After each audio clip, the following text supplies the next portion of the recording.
पूजा जयाची आज्ञा पिली, तो मी कोण ही व्याख्या केली। पुष्टी करणार्थ गोष्ट आठवली, ओघासी आली ती कथितो। शिर्डीसी आला एक रोहिला, तो ही बाबांचे गुणासी मोहिला। तेथेची बहुत दिन राहिला, प्रेमे वाहिला बाबांसी। शरीरे पुष्ट जैसा हेला, स्वैरवर्ती न जुमानी कोणाला। फक्त कफनी पाय घोळ अंगाला, येऊनी राहिला मशिदीत। दिवस असो वा निशी, मशिदीसी वा चावडीसी। कलमे पढे उंच स्वरेसी, अति आवेशी स्वच्छंद। महाराज शांतीचा पुतळा, ग्रामलोक फार कंटाळला। मध्यरात्री सही त्याचा टकळा, अडथळा सकळा झोपेला। दिवसा खपावे उन्हा तान्हात, शेतात अथवा रानावनात।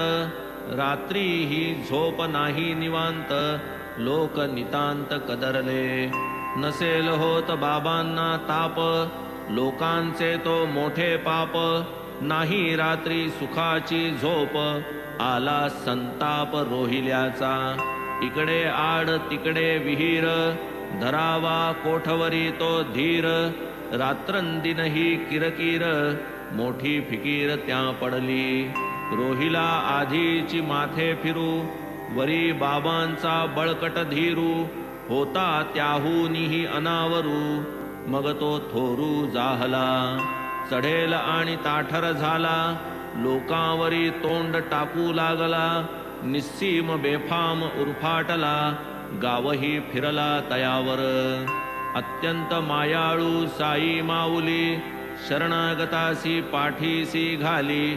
म्हणून गावीची सर्व मंडळी, काकुळती आली बाबांसी।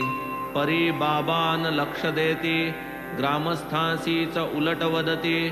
नका सतावू रोहिल्या प्रती, तो मज अतिप्रिय वाटे। या रोहिल्याची बाईल घरघुशी, नांदून घटे तयापाशी। यावया टोकेती मजपाशी, चुकवोनी त्यासी ते विवशी। नाही रांडेला पडद पोशी, लाज लज्जा लाविली वेशी। हाकूनी बाहेर घालिता ती जसी, बलात्कारेसी घर घुसे। ओरडू थांबे तेची संधी, शिरू पाहे रांड दुर्बुद्धी। तो ओरडता ती पळे त्रिशुद्धी, सुख समृद्धी मजतेणे। जावेन कोणी त्याच्या वाटे, ओरडू द्या मुक्त कंठे। तया वीण मज रात्रन कंठे, सौख्य मोठे त्याचेनी।